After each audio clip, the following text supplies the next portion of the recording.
Hi everyone, welcome back to another video on art therapy.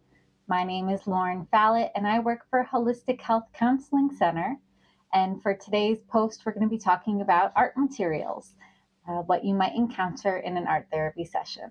In our last blog post, we talked a lot about what art therapy is, what the benefits might be in working with art materials in a therapeutic way.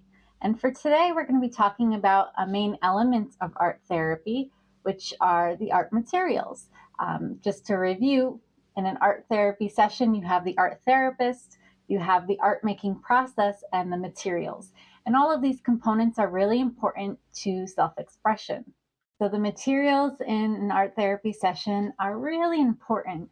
They're really the means by which our inner world, so our emotions, our thoughts, our hopes, dreams, can really be expressed outwardly. It's the materials that help us express how we're feeling in a deeper way without words.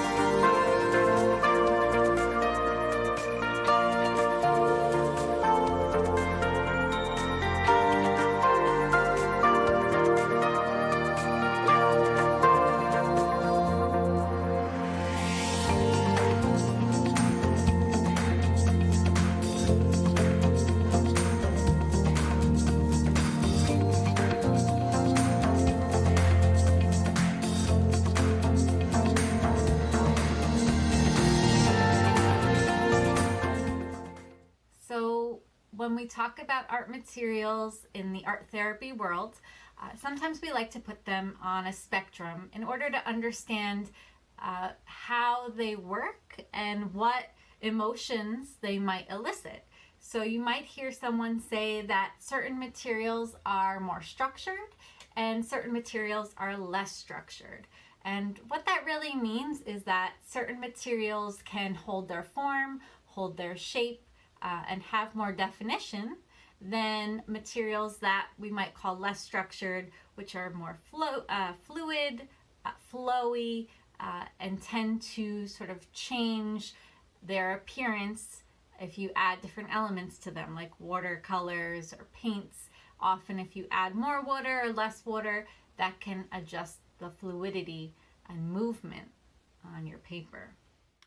It's not uncommon to be intimidated by certain materials, especially ones that haven't been used before or that you haven't touched in a while. So that's really important for your art therapist to be aware of if you have a strong reaction to looking at the materials and picking them up. Often getting started can be hard. And that's why we do a lot of warm-ups in an art therapy session to sort of get used to the materials, see how they work, see how they flow. You can actually use a whole session just to explore and experiment with the materials. And actually, we're going to create a few more blog posts really showing you how different materials work. So we're really going to break down what markers might look like, how they flow, how you might hold them in your hand, what you might do if they get on your hands, right? These are different things that we'll encounter in a session, and it's okay to experiment and explore before you go into maybe something more intentional. Also important to share that the art materials not only express what we're thinking, feeling, perceiving in the moment in an intentional way, but they also elicit things in our bodies, meaning that we experience different sensations, different feelings as we're working with the materials. So it's very important to notice while you're creating art how it's affecting you.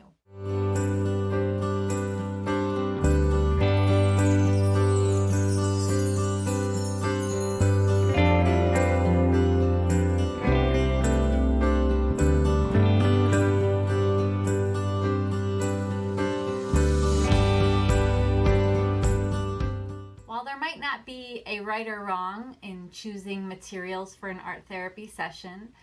It can be helpful to ask yourself a few questions to really help you navigate and choose, right? Because there are a lot of choices between the drawing materials, your pencils, colored pencils, markers, pastels, your painting materials, the acrylics, the gouaches, the watercolors, and your sculpting materials. So you have your wet clay, your model magic, your slime, and sometimes you'll work with Sculpey, right, or plasticine clay. There's a lot of different ranges of materials that you might encounter. So let's go over some questions that can be helpful in navigating and really guiding us to choose the best material that we're needing in the moment. One question I might ask myself is, what is my intention for today's session? When I'm sitting down at the table, when I'm looking at the art table and the materials in front of me, I really want to ask, what is my purpose for today? What am I trying to express, or what do I think I might need to express? And would that require something more structured or more fluid, right? So that goes back to that spectrum of materials and really understanding, am I wanting to just paint and see where it takes me, or am I really wanting to create an image of myself and my grandmother, right? Those two different ways of intentionally engaging with the materials really going to help point us in a direction, right? So if I want to be more fluid and more process-like, I'm definitely going to go more towards paints or water-soluble pastels and just see what comes out. If I really want to create an image of people, I might work with the drawing materials, and then I can add paint later once I've got the structure down. And that's also going to contain any emotions that come up, especially, depending on the subject matter, you may want to determine if structure and less structure together might be helpful. I really hope that this post on art materials that you might encounter in an art therapy session was helpful to you in sort of understanding how you might go into a session and make a decision about what you're going to use. If you want to learn more or schedule your own art therapy session online, our website is hhccnj.com, and the art therapy website is arttherapynj.com. And you can schedule an appointment or learn more. I have written blog posts on there as well, so you can go more in depth with understanding the art therapy process. In our next post, we're going to be going more in depth with the drawing materials and demonstrating what they can do. So I look forward to seeing you there, and I hope you have a safe rest of your day. Take care.